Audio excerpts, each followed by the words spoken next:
Far from the Tree is a new documentary that follows several families through some extraordinary challenges. The film sheds light on the empathy, love, and understanding between parents and their children. Here's a look. By July, we knew he had autism, and I just assumed that he was impaired. You have to sit in your chair.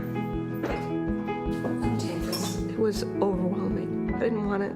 He was shackled in a prison stripe. You know as soon as you see him, the worst has happened, and it is not going to be okay. You go back to when they were in the cradle, and you wonder if you let them cry too long. I don't have an easy answer. A mother can't just stop loving a child. Andrew Solomon is the author of the book Far from the Tree, on which the film is based. He joins us now to discuss. Andrew, thank you so much for being here. What a thrill. Now, your book, Far from the Tree, was, of course, the best-selling, award-winning book, quite a work that has touched so many people. The film follows in its tradition, but follows fewer families because simply it's a 2-hour film. How did you decide which families to include in the film? There's only one family that was included in the book that's also included in the film. When you're writing a book, you want to find people to whom something interesting has happened and get them to recount it. And when you're doing a film, you have to find people to whom something interesting is happening and follow along with them. So we sought people who we felt would sum up the message of the book, the message of love, the message of acceptance, the message of complexity in human relationships. And of course, you are also in the film discussing your personal experience with your family. And tell us a little bit about that and what that was like seeing play out on the big screen. Well, the film is about how families deal with having children who are different from them in some profound way. And my appearance in it is really to talk about what it was like to go from being the gay son of straight parents to ultimately becoming a father myself, something which I had at one point not known was even possible. It's about what that trajectory was, and it's about the fact that we have a society in which my condition of gayness was considered an illness when I was a kid and is considered an identity today. And part of what I want to strive for in talking about all of these other instances is to find which of those illnesses that we see today could instead be experienced as identities. And one of the families that you explore in the film has a son who was born with Down syndrome, another was born autistic, another was born with sociopathic tendencies. There's also the wonderful love story of the two little people who come together, they get married, and have a child. I mean, what a wonderful way to tell the story.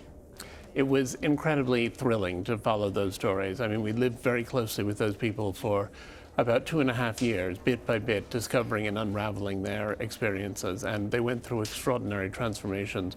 One of the families we interviewed but didn't include actually had a child who died, but we decided having a child who died and a child being born in the same film would be a little bit overwhelming for everyone. Yes. So, but they're very real, very vivid stories, and when the dwarf couple have their child, it's a great celebration. And last week they had a second child. Isn't that incredible? I loved following their journey because they had a child that was average size, is Yes, that correct? that's right. And their second child as well? Also. Amazing. What a fascinating story and a fascinating tale of love between parents and children.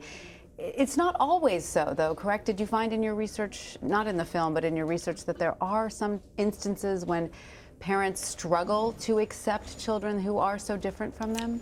Well, of course, there are an enormous number of disabled children who are available for adoption in the United States right now, pointing to the fact that parents can detach from those children.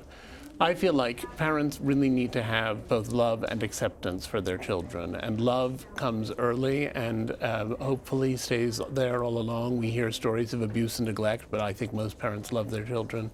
But acceptance is a process, and it takes time, and some people don't give it time, and so there end up being children who are abandoned.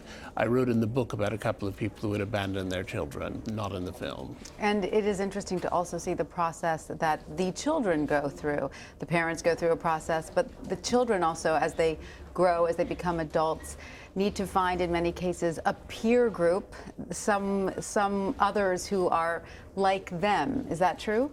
Jack Allnut, the autistic boy, wonderfully types toward the end, "I had a good day because I was with my tribe," describing his experience with a bunch of other autistic kids. If you don't know anyone else who's like you, it's very difficult to figure yourself out. But if you know only people who are like you end up as a caricature of yourself. And so how do you balance spending time with people who share your condition, whatever that condition may be, with people who don't?